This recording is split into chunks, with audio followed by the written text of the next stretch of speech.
दोस्तों, आज की कहानी है सासू माँ आप अपने बेटे के पैसे का रुबाब मुझे क्यों दिखाती हो। दोस्तों, कहानी शुरू करने से पहले अगर आपने चैनल को सब्सक्राइब नहीं किया हो तो कर लीजिए ताकि आपके पास पहुंच सके हर नया वीडियो।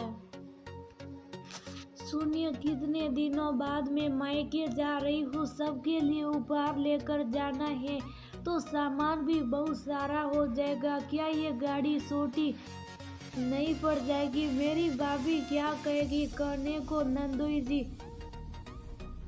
इतने बड़े ओहदे पर काम करते और इतनी छोटी गाड़ी में आई हूँ। आज आप छोटी वाली गाड़ी में चले जाइए ना, मुझे अपनी वाली गाड़ी दे दीजिए प्लीज। निया बड़े प्यार से अपने पति मानव को कहती है। मानव मुस्कुराकर बोला, अब इतने प्यार से बोलोगी तो मैं पड़ोसी की भी बड़ी गाड़ी लाकर तुम्हें दे दूंगा। चलो ठीक है, आज तुम मेरी गाड़ी लेकर जाओ, पर याद रखना शाम में जल्दी लौट आना, वरना तुम तो माँ को जानती हो, अगर घर का काम उन्हें करवाना पड़ा तो बेकार में सबको सुनाएगी और शाम में दफ्तर से लौटने के बाद में अपना मूड खराब नहीं करना चाहता। इतना कहकर मानव छोटी वाली गाड़ी लेकर चले गए। थोड़ी देर बाद घर के सारे काम निपटा कर निया अपनी सास बीना जी को नाश्ता देकर बोली, मम्मी जी आज मैं भाई दूज पर अपनी माँ के घर जा रही हूँ। हो सकता है मुझे आने में लेट हो जाए। दोपहर के आपके खाने का मैंने रामू को बोल दिया है, बस आप अपनी दवाइयाँ समय पर ले लीजिएगा, वरना ये मुझे सार बातें सुनाएंगे। बीना जी बोली, बहू पति तुम्हारा दफ्तर गया नहीं है और तुम मायके जाने की तैयारी कर रही हो, पहले उसे तो चले जाने दो।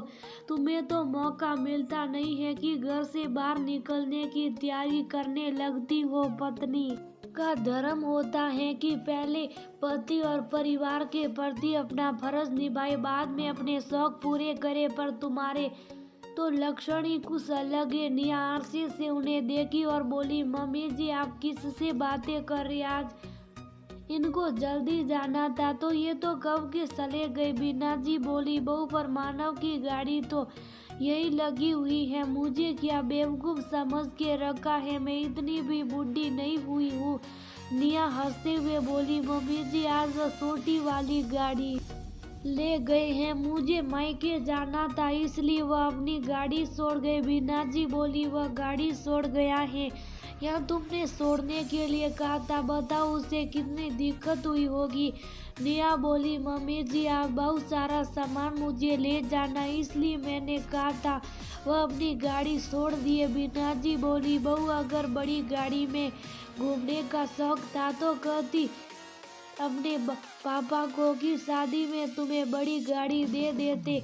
वह तो मेरा बेटा इतना अच्छा था कि उसने दाम दहेज नहीं लिया, पर तुम्हारे पिताजी ने भी अपना पल्ला झाड़ लिया। निया बोली, मम्मी जी आप ऐसी बातें क्यों करती हैं कि मेरा मन दुखता है?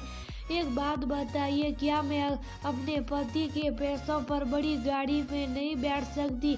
आप ये क्यों नहीं देखती कि हो सकता है मुझसे शादी हुई और आपके बेटे का भाग्य खुल गया तो इतनी बड़ी गाड़ी उन्होंने ले ली। आप हर समय मुझे ही बातें सुनाती रहती हैं और ये दुनिया वाले कहते हैं कि बहुएं सास को तंग करती है। इतना कहते हुए निया अपने कमरे में चली गई। 2 घंटे बाद निया तैयार होकर निकलने लगी तो बीना जी ने कहा, बहुत जल्दी लौट आना, इतने बड़े घर में अकेले मुझे घबराहट होती है। निया बोली, मम्मी जी घर में 2 नौकर हैं, फिर भी आपको घबराहट होती है। अगर ना लगे तो बगीचे में जाकर बैठा कीजिए। अब मैं आपके लिए पूरे दिन घर में बैठ नहीं सकती हूँ। हाँ कोशिश जरूर करूँगी। ठीक है चलती हूँ। इतना कहकर निया चली गई। निया के जाने के बाद बीना जी इधर उधर टहल रही थी, मन नहीं लग रहा था तो कभी वह निया के कमरा कमरे में जागती तो कभी रसोई में जागती। थोड़ी देर बाद वो रामू से बोली, मेरा खाना लगा दो, मेरे दवाई लेने का वक्त हो रहा। रामू ने उनका खाना लगाया तो वह बोली, ये क्या आज राजमा चावल क्यों बनाया? मैं तो छोले भटूरे कहा था। रामू बोला, मम्मी जी मैडम ने कहा था तेल वाली चीजें अपने को ना दो, राजमा स्वास्थ्य के लिए बहुत अच्छा होता है। बीना जी बोली, तुम अपनी औकात में रहो, ज्यादा डॉक्टर बनने की कोशिश मत करो। बहू को तो मायके जब जाना होता है तो उसे कुछ सोचता ही नहीं है। वह खुद बैठकर हलवा पूरी खा रही होगी और मुझे यहाँ राजमा चावल खिला रही है। आने दो फिर पूछती हूँ। निया ने अपने भाई को तिलक लगाकर पूजा की और उसे उपहार दिए। बदले में भाई ने भी खूब सारे निया को उपहार दिए। सबके साथ बैठकर निया खाना खा रही थी। तभी वह अचानक से उठी और बोली, माँ मैं अभी आती हूँ। निया की माँ कृष्णा जी बोली, क्या बेटा कुछ भूल गई क्या? निया बोली, नहीं माँ, मम्मी जी की दवाई का समय हो गया है।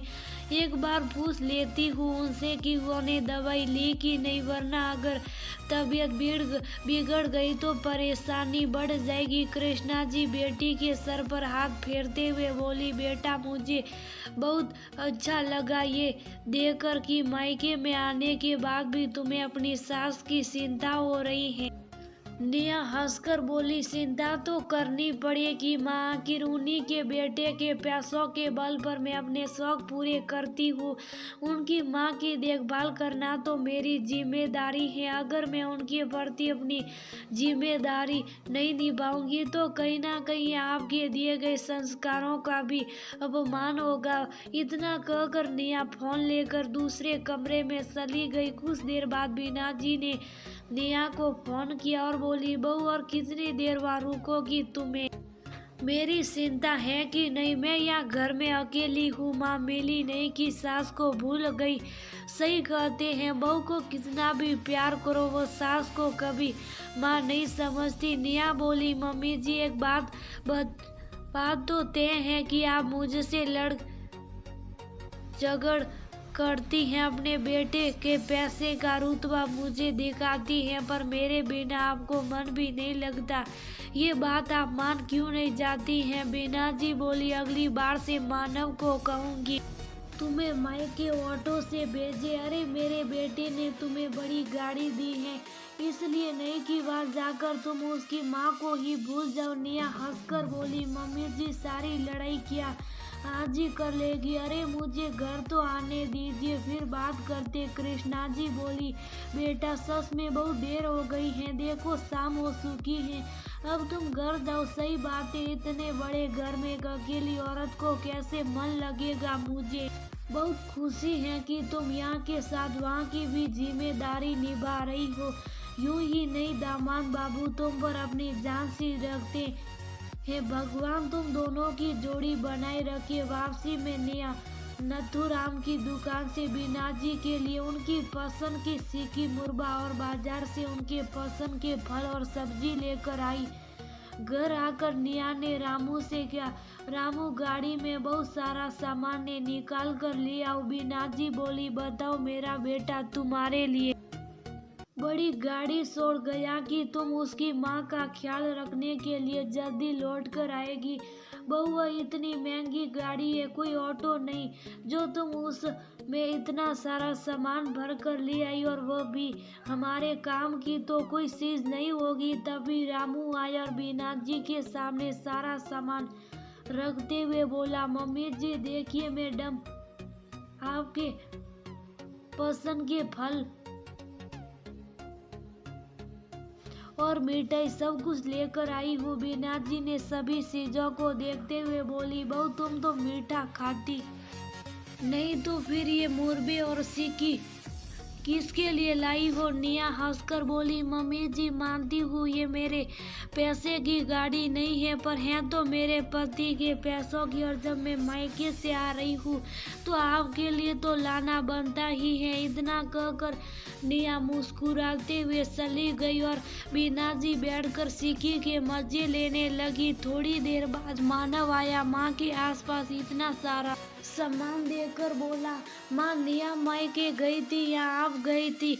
जब जब निया मायके जाती है आपके तो मजे हो जाते। सही है, पैसे मैं कमाता हूँ, मजे आप सास बहू लेती और झूठ मूठ और मेरे सामने झगड़ा करती। मानव की बात सुनकर निया और बीना जी दोनों हंसने लगी। निया बोली, मम्मी जी तरह की अगली बार भी मैं ऑटो से नहीं, इनकी बड़ी वाली गाड़ी से ही मायके जाऊंगी। बीना जी बोली, बहू मैं थोड़ा सा हंस क्या दी, तुम तो मेरे बेटे को परेशान करने लगी।